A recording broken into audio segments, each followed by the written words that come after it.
Hello hello hello जी, राम राम। मैं उपासना सी स्वागत करती हूँ आप सभी का मेरे YouTube channel daily vlog Upasana's good life में। कैसे हैं आप सभी, कमेंट करके बताइएगा ज़रूर।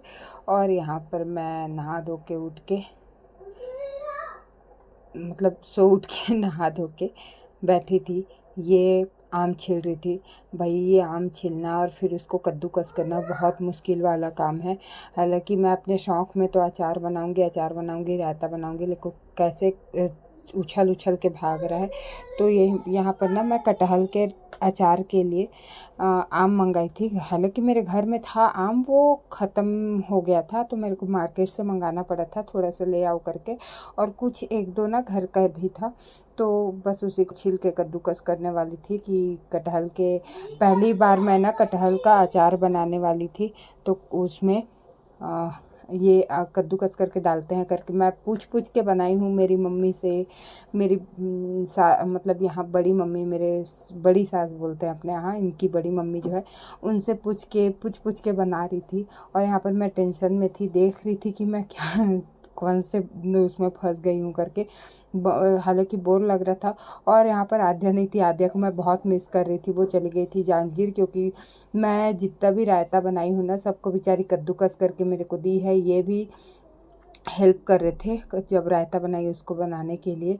और फिर ये जो कटहल के अचार के लिए जब इसको कद्दूकस करने का टाइम आया ना, तो मेरे को तो आद्या की बहुत याद आ रही थी भाई, कि वो रहती तो बेचारी चुपचाप बैठ के छील देती, फिर कद्दूकस भी कर देती। उसका हाथ कटा था, फिर भी वो कद्दूकस करके मेरे को दी थी रायता के लिए। और ये कटहल के अचार में थोड़ा सा मिलाना पड़ता है। फिर उसके अब ज़्यादा आ गया था अचार, तो थोड़ा रायता भी बना दी थी उसको कद्दूकस करके। और यहाँ पर कद्दूकस कर ही रही थी, वैसे ही लोग आ गए थे थोड़ा सा साथ में बैठने के लिए। वही घर में घूमने उमने आते हैं ना लोग, वैसे ही तो घूमने आ गए थे। तो वहाँ पर थोड़ा सा टाइम पास हो गया। तो फिर मेरा ये जो है ना, उसको मैं कंटिन्यू नहीं कर पाई थी, क्योंकि भी आ रहा था और बाबू सोया हुआ का हुआ आम भी खा रही थी, जो बहुत बहुत मीठा था। वैसे तो मैं खाती नहीं हूँ ज़्यादा, आद्या रहती क्योंकि पूरी। और देखो, मैं आद्या को भेज तो दी थी, लेकिन मैं बोर भी हो रही थी। बाबू सो रहा था। और ये ना आद्या को वही है कि अब बड़ी हो गई है, थोड़ा बहुत इधर उधर घूमेगी तो थोड़ा माइंड फ्रेश होगा। अब गर्मी के टाइम पे भी, हमेशा से तो पढ़ाई लिखाई के टाइम पे तो वो खुद भी नहीं बोलती कि मैं कहीं जाऊंगी करके।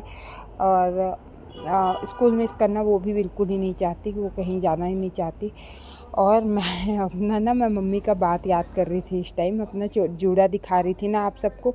तो मम्मी मेरी बोलती है, अरे कभी गूंथ के रख लिया कर अपने बाल को, क्यों ऐसे घूमती रहती है त्रिजटा की तरह, एकदम बड़ा सा जूड़ा कर लेती है और घूमते रहती है करके। तो बांध लिया कर बाल को करके बोलती है। और कुछ दिन पहले ना यहाँ हमारे यहाँ भागवत चल रहा था, तो मेरी चाची सास भी बोल रही थी, इसको काम तभी निपटता है इसका कि जब ये अपना जूड़ा और बड़ा सा क्लचर लगा के जब तक ऊपर में नहीं बांध लेती तब तक।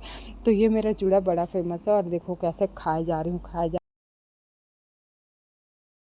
था मत होकर के। एक बार जूठा हुआ था तो जा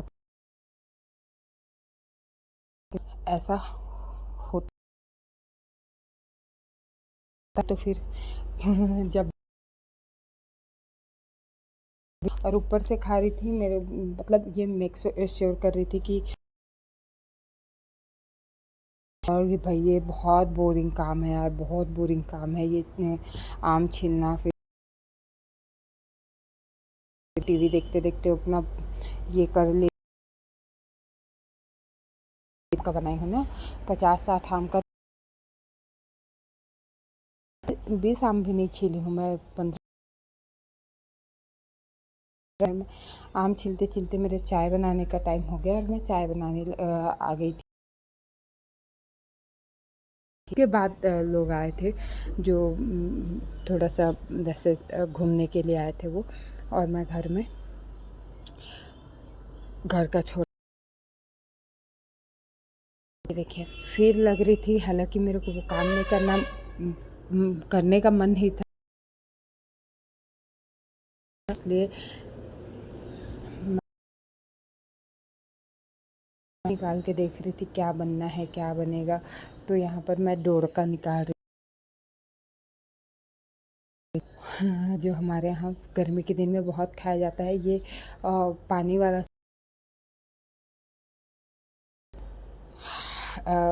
हाइड्रेट रखता है। मेहंदी जो उसमें लगाई थी वट सावित्री में, गोल